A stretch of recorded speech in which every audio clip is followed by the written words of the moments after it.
أما بعد فأعوذ بالله السميع العليم من الشيطان الرجيم يا أيها الذين آمنوا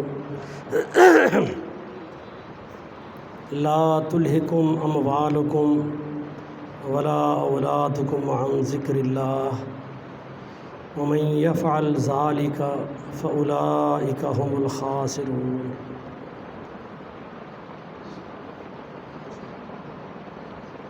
اللہ تعالیٰ نے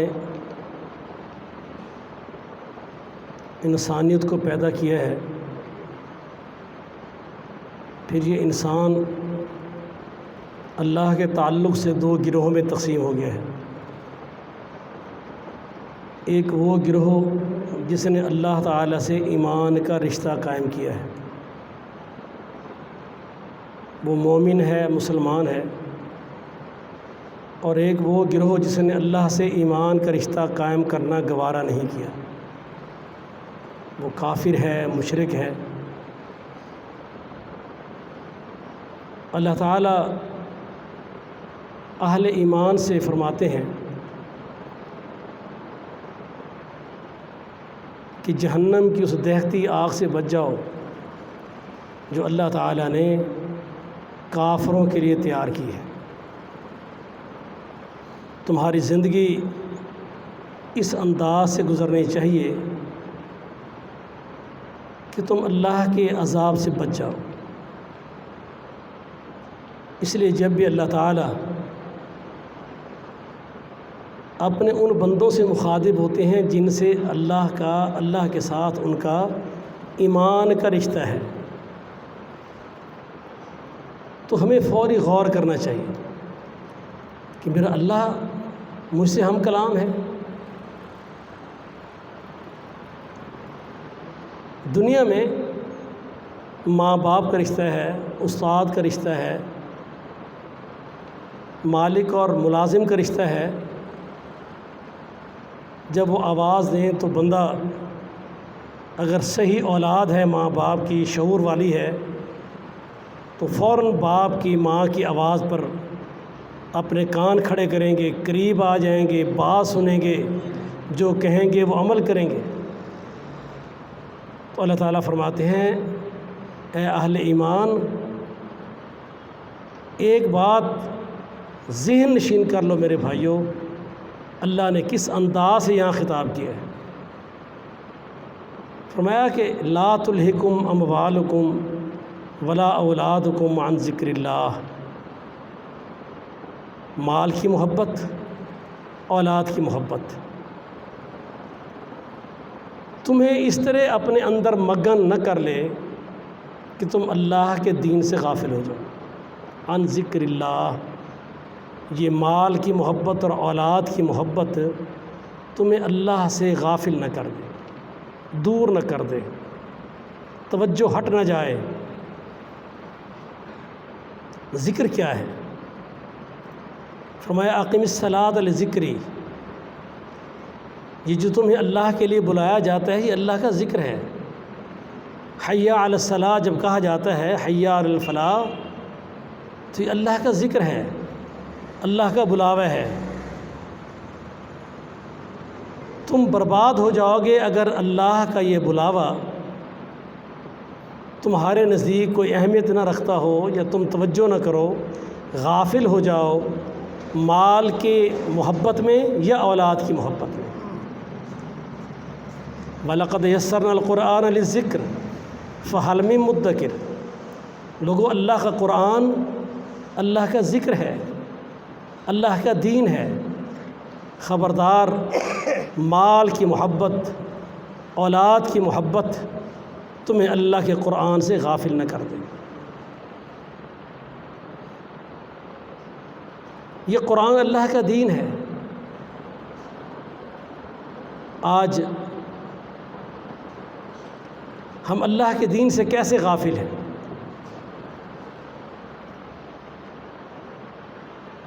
میری یہ خواہش کہ میرا بیٹا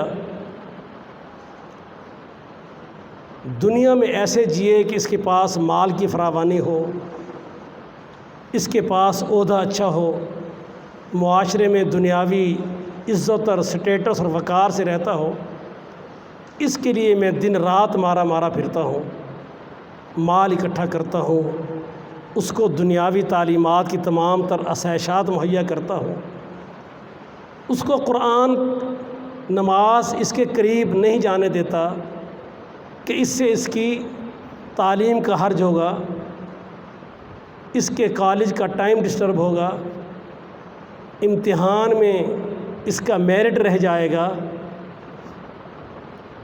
اس نے نماز نہیں پڑھی، مجھے کوئی فکر نہیں ہے، اکیڈمی میں نہیں گیا تو میں پریشان ہوں۔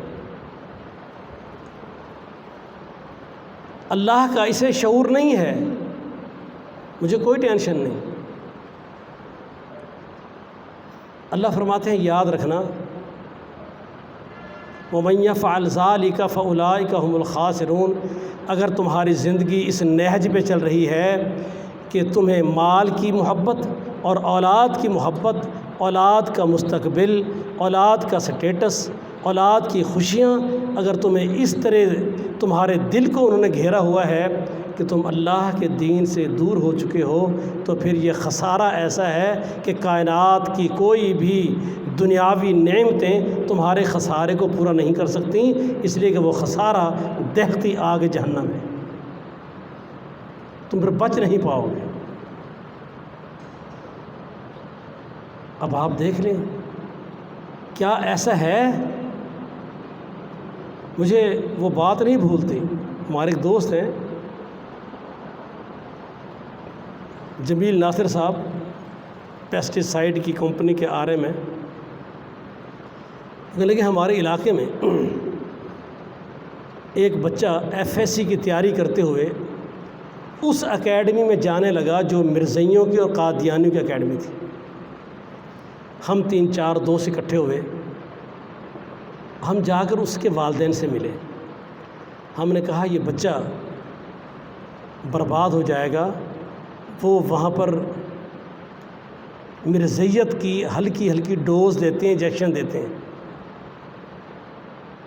ہمیں ڈر ہے، اور بڑی اکیڈمی ہے، وہاں دیکھ لو، یہاں نہ بھیجو۔ وہ باپ کہتا ہے جمیل صاحب یہاں تعلیم کا معیار اچھا ہے۔ ان کا اس تعلیم کو آگ لگاؤ گے جو تمہارے بیٹے کو اللہ کے دین سے دور کر دے، اور دین سے دور ہونے کا کردار میں تو بھی شامل ہو، تو پھر اللہ کے ہاں تیرا کیا بنے گا؟ یہ تو مرزائی تو کافر ہیں۔ اس بندے نے جواب میں کہا پنجابی میں، جمیل صاحب میری خواہش ہے میرا منڈا ایف ایس سی کر جاؤ چاہے یہودی ہو جاؤ، میں نے یہ ٹینشن کوئی نہیں۔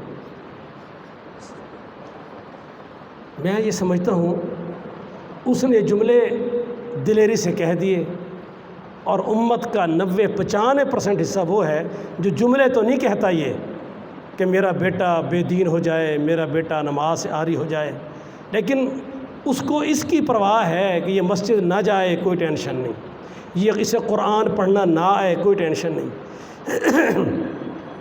وہ مسلمان نہیں ہے ماں باپ جن کا بیٹا وزیر داخلہ ہو اور سورہ اخلاص نہ پڑھ سکے،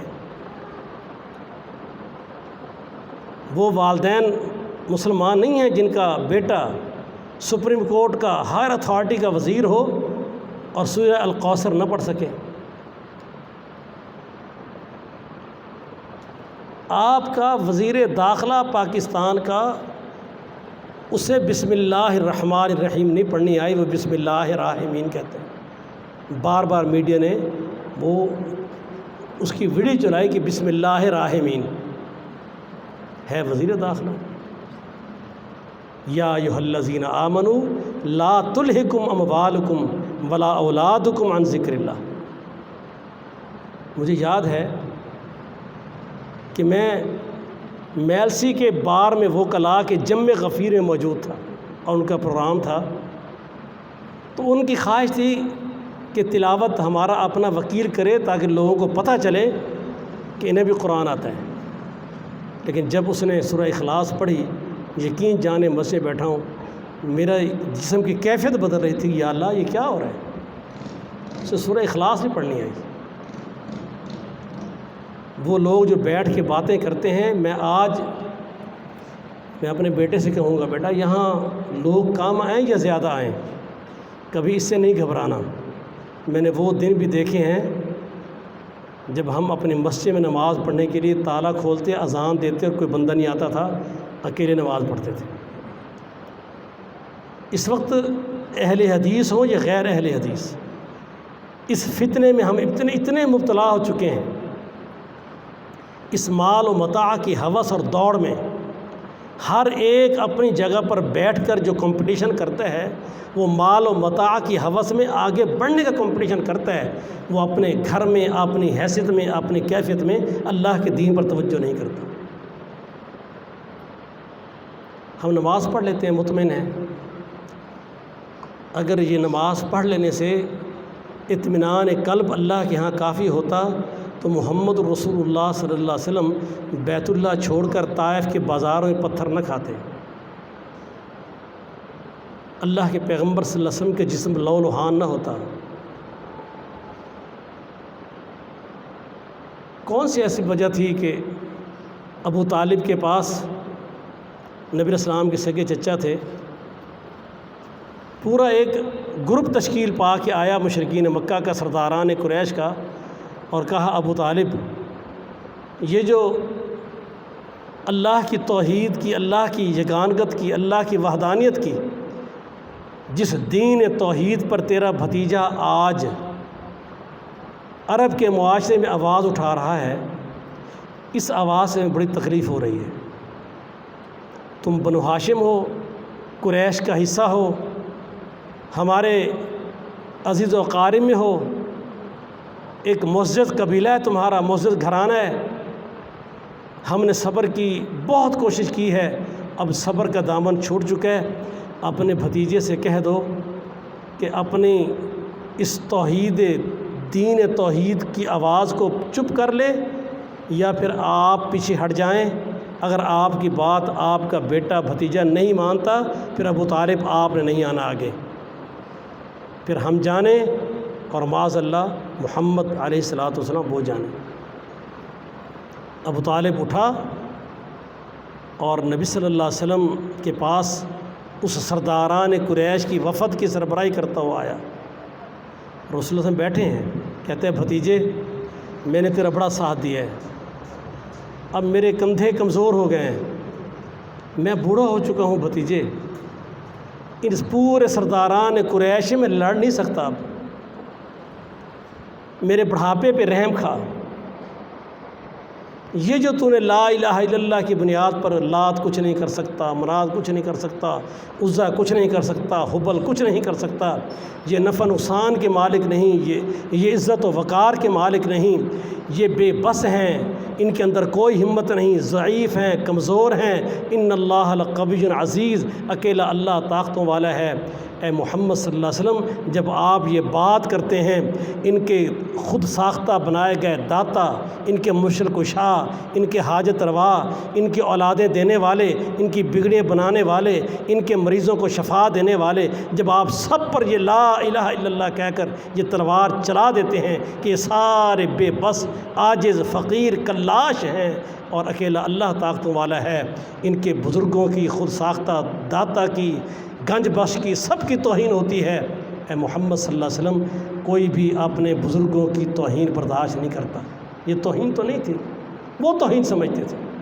اور آج آپ کہتے ہیں کہ سیدنا علی رضی اللہ تعالیٰ عنہ بڑی عظمتوں کے اللہ کے ہاں مالک ہیں لیکن مشکل کشا نہیں ہیں، وہ کہتے ہیں حضرت علی کا دشمن ہے۔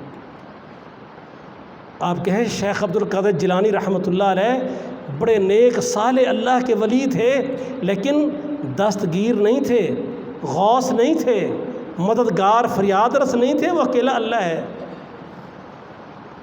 آج میرے بھائیوں ہم نے اس دعوت توحید کو کیوں بند کیا ہے؟ کیونکہ ہم نے اہل شرک سے، اہل بدعت سے جو مالی منفعت لے رہے ہیں اس کے تقاضے یہ ہیں کہ ہم چپ رہیں، بس نماز پڑھ لی ٹھیک ہے۔ لا الہ الا اللہ کیا ہے؟ افضل الذکر لا الہ الا اللہ۔ کتنی حدیثیں پڑھتے ہیں آپ؟ محمد رسول اللہ صلی اللہ علیہ وسلم نے جب اللہ نے آپ پر قرآن نازل کیا کہ لا تلہکم اموالکم ولا اولادکم عن ذکر اللہ، خبردار یہ مال کی ہوس، اولاد کا سٹیٹس، اولاد کا مستقبل تمہیں اتنا عزیز نہ ہو جائے کہ تم اللہ کے ذکر سے ہٹ جاؤ، غافل ہو جاؤ۔ یہ لا الہ الا اللہ اس ذکر کا سب سے پہلا ٹائٹل ہے۔ ہم بات نہیں کر پائیں گے۔ جس محفل میں بیٹھے شرک ہو رہا ہے، میں ایک بات آپ سے کہتا ہوں، اے اہل توحید، ہمارے اعمال اس قابل اتنے نہیں ہیں کہ ہم ان کی بنیاد پر اللہ کے ہاں بخشے جائیں۔ بڑی خطائیں ہیں، لیکن اگر لا الہ الا اللہ کی غیرت رکھ کے مر گئے تو اللہ سے نجات کی بڑی امید ہے۔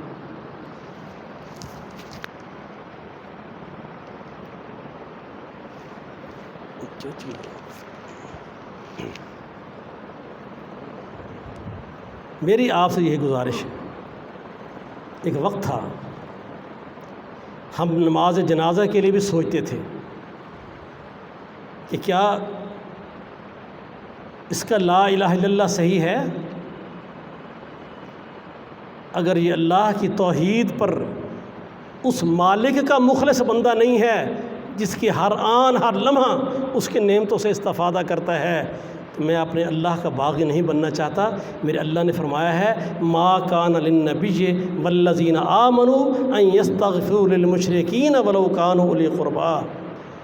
اگر شرک کی حالت میں مرنے والا بندہ تمہارا رشتہ دار ہی کیوں نہ ہو، میرا پیغمبر آپ کو بھی اجازت نہیں ہے اور ایمان والوں کو بھی اجازت نہیں ہے کہ کہیں اللہم اغفر لہ، اللہ اس کو معاف کر دے، نہیں کہنا تم نے۔ کبھی ہم سوچا کرتے، اب نہیں سوچتے۔ دین کی شعور سے ہم عاری ہو رہے ہیں میرے بھائیوں۔ یہ پہلی نسل جس پہ آپ کھڑے ہیں، اگلی نسل آپ کا ساتھ چھوڑ جائے گی، اس لیے کہ آپ خود انہیں چھوڑنے کے لیے جا رہے ہیں۔ ٹھیک ہے، آپ غلط کو غلط نہیں کہہ رہے، ہم سارے اس جرم کے اندر شامل ہو رہے ہیں، ہم سارے۔ کتنی عجیب کیفیت ہے۔ اللہ مجھے معاف فرمائے، میں تنقید نہیں، میں اپنے آپ کو اس جرم میں پہلے شامل کر رہا ہوں اور اللہ سے اپنی عادات کو بدلنے اور اس سے رحمت اور مغفرت کے لیے آگے بڑھی ہے۔ کون تھے جو چند دن پہلے ایک ڈرامہ بنا کر اور جنازہ پڑھا جا رہا ہے، تکبیریں کہی جا رہی ہیں، صف بنائی جا رہی ہے، اللہ کے دین کا مذاق اڑاتے ہو؟ یہ نماز جنازہ اللہ کا دین ہے اور اللہ کے دین کا تماشا بنایا جائے اور تم وہاں پر موجود رہو۔ کتنی عجیب کیفیت ہے۔ اللہ پاک نے ایک کافروں کے وجود کا ذکر کیا ہے کہ کافروں کا ایک ایسے بھی کفار کا ایک وجود ہے، ان کے کرتوت یہ ہیں کہ الذین اتخذوا دینہم لہوا ولعبا، وہ اپنے دین کو کھیل اور تماشے کے طور پہ استعمال کرتے ہیں۔ یہ کیا انداز ہے؟ صرف وجہ کیا ہے کہ ہم دنیا کے معاملات میں ایسے مگن ہوتے جا رہے ہیں، مال و متاع کی ہوس اور اللہ کے دین سے دوری ہمیں اس نہج پہ لے جا رہی ہے کہ ہم آئندہ نسلوں کو کیا پیغام دے رہے ہیں کہ تم نے کیا کرنا ہے۔ ختم ہو گئی ہم سے وہ جو دین کی غیرت تھی، اس کا جنازہ نکل رہا ہے۔ کسی دور میں ہم قریب سے قریب رشتہ دار بھی ہوتا، ہم اس کی قرخانی، اس کے لیے ختم، اس کے 40ویں، ہم کہتے نہیں اللہ تیرے دین سے بڑھ کر ہمیں کوئی عزیز نہیں۔ آج وہ ماحول ختم ہوتا جا رہا ہے۔ کبھی اس بات پہ ہمیں خوشی ہوتی تھی کہ یہ اہل توحید کا فرد ہے، خاندان سے بگاڑے پھرتا ہے، رشتہ دار سے گالیاں دیتے ہیں، یہ لا الہ الا اللہ محمد الرسول اللہ صلی اللہ علیہ وسلم اس کا ایسا دیوانہ ہے کہ اپنے بھی اچھا نہیں سمجھتے، اس کی کوئی عزت توقیر نہیں ہے۔ یہ انداز اللہ کے نبی کے صحابہ والا تھا۔ کہ جب وہ اللہ کی توحید اور اللہ کے دین کی وجہ سے لوگ ان کا مذاق اڑاتے تھے، انہیں برا بھلا کہتے تھے، لیکن وہ اللہ کے ہاں کتنے معزز تھے، یہ قرآن پڑھ کر دیکھ لیں۔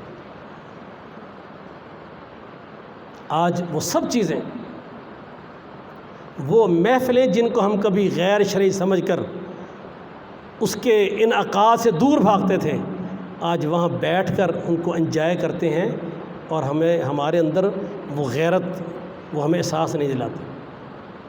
وہ حدیث ہم بھول گئے۔ میں یہ حدیث سنا کر، کیونکہ آنکھ کے آپریشن کی وجہ سے میری جب طبیعت صحیح نہیں ہے، آخری حدیث سنا رہا ہوں، پھر اسی ٹاپک میں انشاءاللہ آئندہ بات کریں گے۔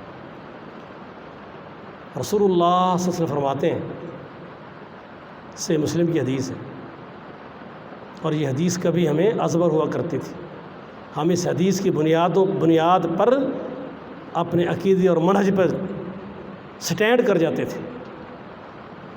اللہ کے نبی صلی اللہ علیہ وسلم فرماتے ہیں، جو پیغمبر دنیا میں آئے، ہر پیغمبر کا دین میں اس کے ساتھی اور حواری ہوتے ہیں۔ ہر نبی کے ساتھ اللہ کے دین کو جو پیغمبر لے کر آیا ہے، اس پیغمبر کے ساتھ اس کے حواری اور ساتھی ہوتے ہیں جو دین میں اس کے مددگار ہوتے ہیں۔ سمجھنے کے لیے یوں سمجھ لیں جیسے رسول اللہ صلی اللہ علیہ وسلم کے ساتھ آپ کے صحابہ کی جماعت تھی، آپ کے ساتھی تھے، جانیں دیں، مال دیا، گردنیں کٹوائیں، خون بہایا، اللہ کے پیغمبر کا دین صحیح سمت پیغمبر کے منہج کے مطابق قائم و دائم رہے، اس پر کبھی کمپرومائز نہیں کیا۔ فرمایا رسول اللہ صلی اللہ علیہ وسلم نے، پھر ایک وقت آتا ہے، معنی کیا ہے کہ نسل در نسل یہ معاملہ چلتا ہے، پھر ایک وقت آتا ہے، انہی آنے والے دیندار، توحید و سنت کے محافظ، نگران، چوکیدار، اللہ کے دین پر کمپرومائز نہ کرنے والے، دین پر جانے دینے والے، ان کی نسل در نسل ایک ایسا موقع آتا ہے کہ پھر انہی میں سے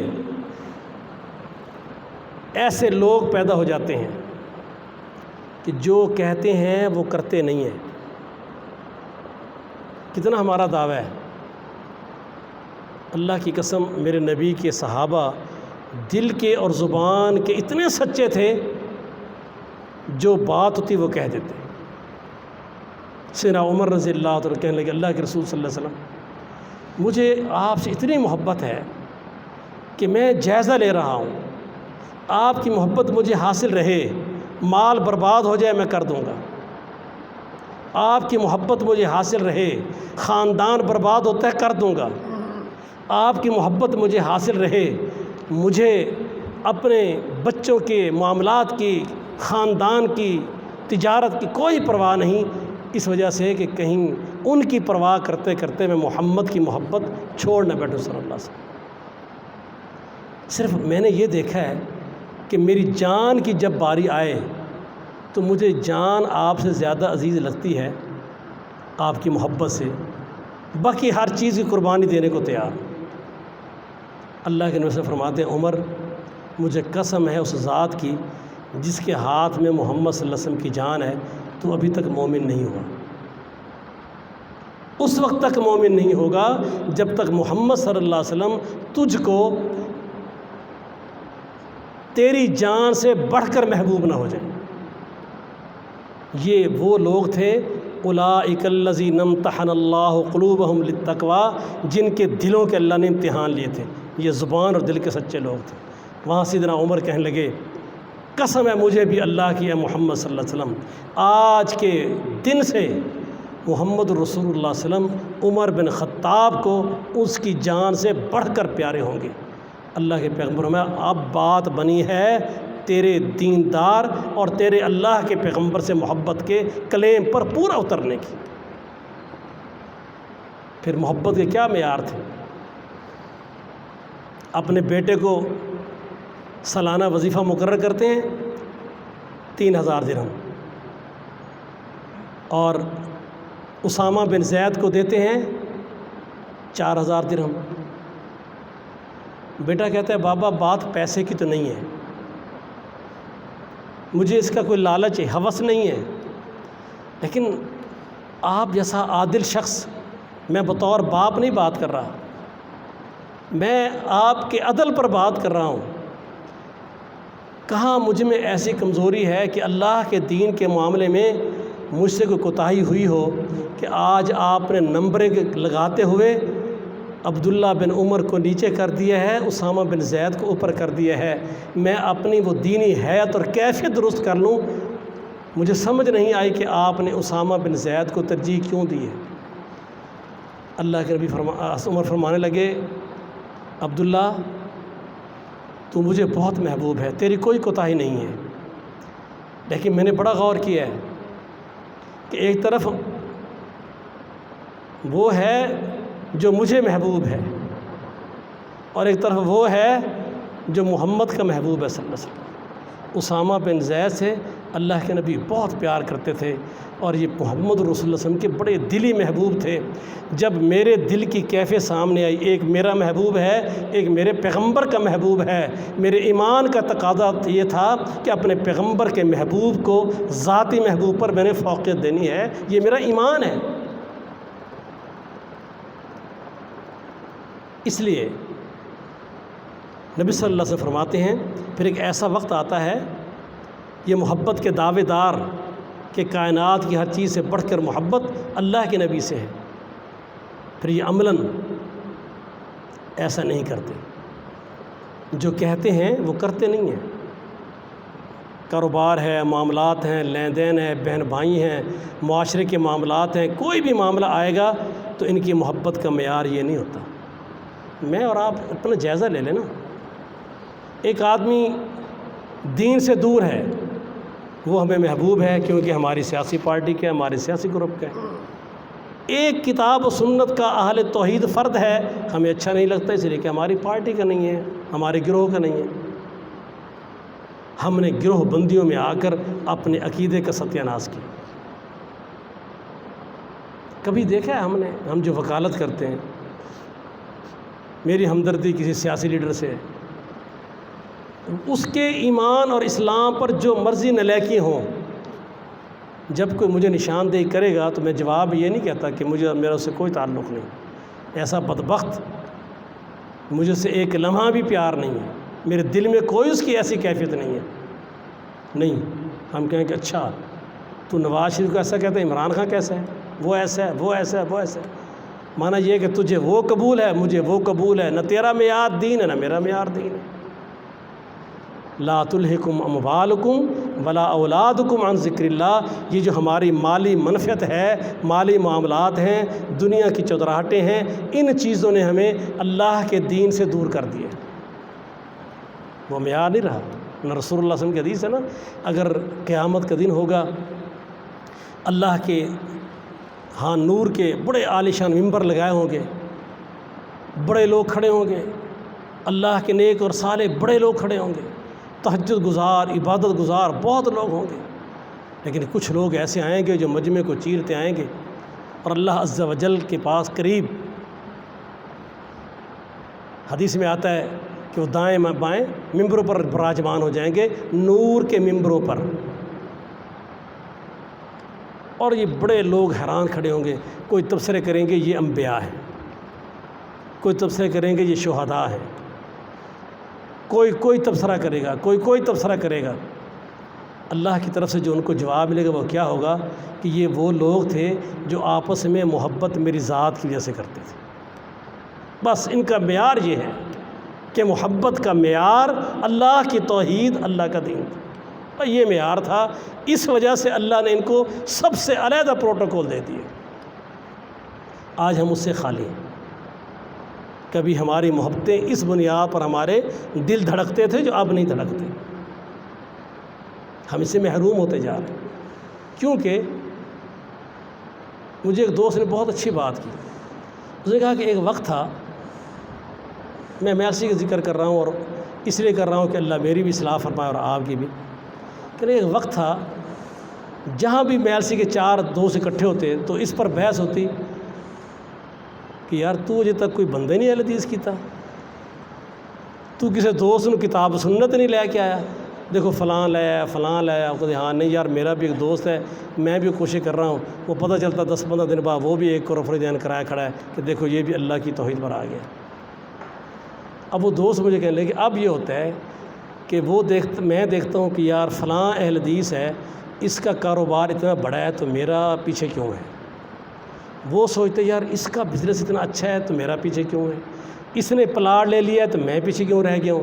اب وہی دوڑ لا تلہکم، جس کو میرے رب نے نصیحتاً ہمیں فرمایا تھا کہ لا تلہکم اموالکم ولا اولادکم عن ذکر اللہ، یہ دنیا کے مال و متاع کی ہوس تمہیں اللہ سے دور نہ کر دے۔ مجھے ایک دوست ہے، میں ان کا نام احتیاطاً نہیں لے رہا، شدید تکلیف میں اللہ ان کو صحت کاملہ عطا فرمائے۔ میں ان کے پاس بیٹھا تھا، میں ملا تو جیسے درد میں بندہ ہوتا ہے تو وہ رونے لگ گئے۔ انہوں نے مجھے ایک بات کی، کافی ماشاءاللہ انہوں نے محنت کی ہے، مال بڑا اکٹھا کیا ہے، اپنے رزق حلال کے لیے تگ و دو کی ہے، ہر چیز موجود ہے۔ وہ کہنے لگے کہ میں فالج کا مریض ہیں، میں بستر پر پڑا تھا، رات کو ادھر سے بھی ایئر کولر چل رہا ہے، ادھر سے بھی ایئر کولر چل رہا ہے، ادھر بیٹا ہے، ادھر بیوی لیٹی ہوئی ہے، ادھر بھی ایک بیٹا لیٹا ہوا ہے۔ تو انہوں نے میری خدمت بھی کی، تو میں نے کہا بس اب سو جاؤ، مجھے بھی نیند آئی ہے۔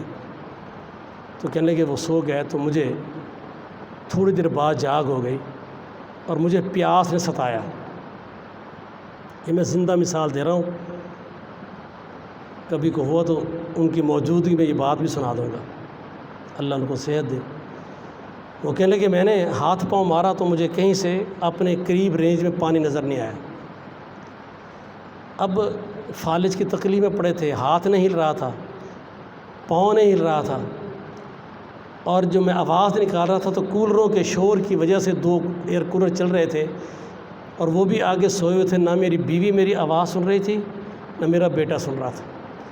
اور بیماری کی وجہ سے جو گولیاں کھائی تھی میں نے، ان کی وجہ سے میرا حلق بار بار خشکی کے اس مرحلے پر پہنچ گیا کہ میرے آنسو جاری ہو گئے، اور میں یہ کہہ رہا تھا کہ کاش آج میری ساری جائیداد کو لے کر مجھے پانی کا گھونٹ تو پلا دے۔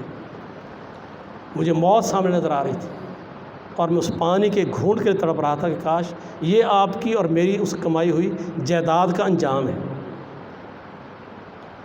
یہ کچھ ہمارے ساتھ ہونا ہے۔ کتنا آپ ساتھ لے کر جائیں گے یا ہم لے کر جائیں، کیا ہوگا؟ کتنا مرضی کما لیں آپ۔ آج نوٹ کر لو میرے بھائیوں، میں بھی اور آپ بھی، جو آج ہم کھا رہے ہیں، آپ جتنا مرضی اور کما لیں یہی کھاتے رہیں گے، اور جب موت کی آغوش میں جائیں گے تو کسی نے کچھ نہیں دینا۔ میں ابھی ریسنٹلی میرے سگے چچا بھی ہیں، میرے سسر بھی ہیں، کافی بیمار ہیں، علیل ہیں، اب تو بوجہ بڑھاپے کے وہ 4 پائی سے واش روم تک نہیں جا پاتے۔ اب ان کی موجودگی میں ان کا ایک گھر ہے، آپ دوست اکثر جانتے ہیں، کافی قیمتی گھر ہے ان کا۔ اب اس پہ بیٹیاں اور بیٹے ان کی زندگی میں بحث کر رہے ہیں بھی میرا حصہ اتنا بنے گا، اور میں نے بالکل نہیں معاف کرنا ہے، میں نے یوں لینا ہے، میں نے فلاں ایسے لینا ہے، فلاں کا حق نہیں بنتا، وہ بھی کلیم کر رہا ہے، اور وہاں بیٹھے یہ باتیں ہو رہی ہیں۔ اب بتاؤ اس کے دل پہ کیا گزر رہی ہے؟ جس نے کمایا، اکٹھا کیا، سب کچھ کیا، اس کو کوئی نہیں کہہ رہا کہ اس کا بھی کوئی حصہ ہے، نہیں، اس کا کوئی حصہ نہیں ہے۔ یہ انجام ہے میرا اور آپ کا۔ اور آج ہم اللہ کے دین کے لیے ہم نے کوشش کی ہے، ہماری کوتاہی اللہ معاف فرمائے، شاید ہم کامیاب ہو جائیں، اور نہ بھی ہوں تو ہمیں اللہ سے مایوس نہیں ہونا چاہیے۔ رسول اللہ صلی اللہ علیہ وسلم کی حدیث ہے کہ قیامت کے دن ایسے بھی انبیاء آئیں گے جنہوں نے پوری زندگی اللہ کا دین بتایا ہوگا، لوگوں کو بلایا ہوگا، اور ایسے انبیاء بھی آئیں گے کہ ان پر ایمان لانے والا کوئی ایک بھی نہیں ہوگا، اکیلے آ رہے ہوں گے، وہ ناکام نہیں لوٹے ہوں گے۔ انہوں نے دنیا میری طرف آئے اس کی پرواہ نہیں کی، اللہ راضی ہو جائے اس کی پرواہ کی ہے۔ اس لیے ایک کوشش کر رہے ہیں کہ ہم اس بات پر واپس آئیں جب ہمارے پاس مال و متاع کم ہوتا تھا اور ہم کوشش کرتے تھے عزیز و اقارب اکٹھا کریں، کوئی ایک کھانے کی دیگ پکا دیں، ان کو بلائیں، کوئی چائے پانی رکھ دیں اور ان کو اللہ کا دین بتائیں، کیونکہ محمد رسول اللہ صلی اللہ علیہ وسلم نے ہم پر یہ قرض لاگو کر دیا ہے کہ بلغوا عنی ولو آیا، کہ تم نے اب قیامت تک آنے والے لوگوں تک میرا پیغام، محمد کریم علیہ السلام کا پیغام پہنچانا ہے۔ تمہیں ایک حدیث آتی ہے، ایک قرآن کی آیت آتی ہے تو گھر نہیں بیٹھنا، یہ لوگوں کو بتانا ہے، سمجھانا ہے۔ اس لیے میرے بھائیوں، میں آپ سے گزارش کروں گا کہ آئیے اکٹھے ہو جائیں اس انداز سے کہ جب مرے تو اللہ کی جنت میں اکٹھے ہوں۔ اللہ مجھے اور آپ کو زندہ رکھے تو اللہ کے دین توحید کی خاطر، اور مرے بھی تو اسے دین پر، وگرنہ قرآن پاک میں اللہ نے فرمایا ہے یا ایھا الذین آمنوا ان من ازواجکم و اولادکم عدوا لکم، اے اہل ایمان، تمہاری بیویاں، تمہاری اولاد تمہارے دشمن ہیں۔ کس وقت دشمن بنے گی؟ جب ان کی دنیا بناتے بناتے ہم اپنی آخرت اجاڑ جائیں گے۔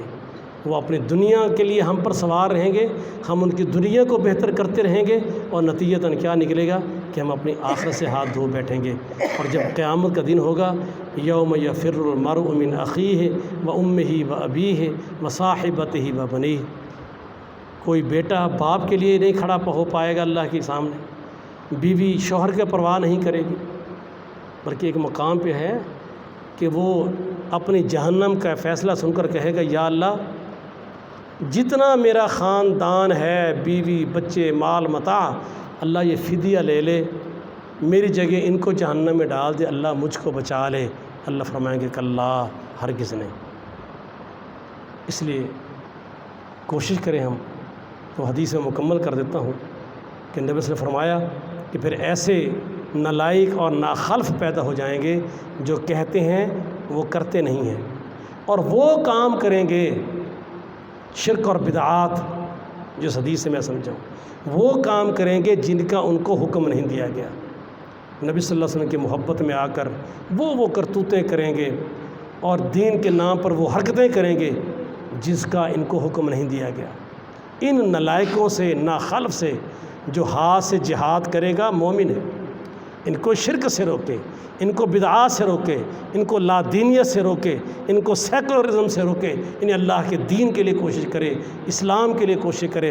اگر ہاتھ کے استعمال سے کوشش کرتا ہے تو مومن ہے، ہاتھ کی ہمت نہیں ہے، زبان سے کوشش کرتا ہے تب مومن ہے، زبان کی ہمت نہیں ہے، دل کے اندر کڑھن محسوس کرتا ہے، دکھتا ہے، محفلیں چھوڑ جاتا ہے، مجلسیں چھوڑ جاتا ہے، تنہائی میں جا کے اس کے دل کی کیفیت ہوتے کہ یا اللہ بس میں کچھ کر نہیں سکا، شدید پریشان اذیت میں ہوتا ہے۔ جو ہاتھ سے کوشش کرے گا فرمایا مومن ہے، زبان سے کوشش کرے گا مومن ہے، دل سے کوشش کرے گا مومن ہے۔ جو ان ناخلف، نالائق، اہل شرک، اہل بدعت، ان کے بارے میں نہ ہاتھ سے جہاد کرے، نہ زبان سے جہاد کرے، نہ دل سے جہاد کرے، اب یہ نمازی، یہ مواحد، یہ صف اول کا لا الہ الا اللہ پڑھنے والا، یہ وہ نالائق اور ناخلف ہے کہ اس کے دل میں رائی کے دانے کے برابر بھی ایمان نہیں ہے، اور جس کے دل میں رائی کے دانے کے برابر بھی ایمان ہوگا جہنم سے نکالا جائے گا۔ خلاصہ اس حدیث کا کیا ہے کہ میرے اور آپ پر یہ ذمہ داری عائد ہے کہ اگر شرک اور بدعات کے طوفان کو اپنے ہمت کے مطابق نہ روک پائے، کوشش بھی نہ کی، ان محفلوں کا بائیکاٹ بھی نہ کیا، ان مجلسوں سے دور بھی نہ رہے، کڑھن بھی محسوس نہ ہوئی، دور دور ہٹ کے دکھی بھی محسوس نہیں ہوئے، تو پھر ہمارا ایمان ہی ختم ہے۔ اللہ مجھے اور آپ کو اس قابل کر دے کہ ہم اللہ کی نظر میں مومن رہیں اور ہماری نجات ہو۔ وما علینا الا البلاغ۔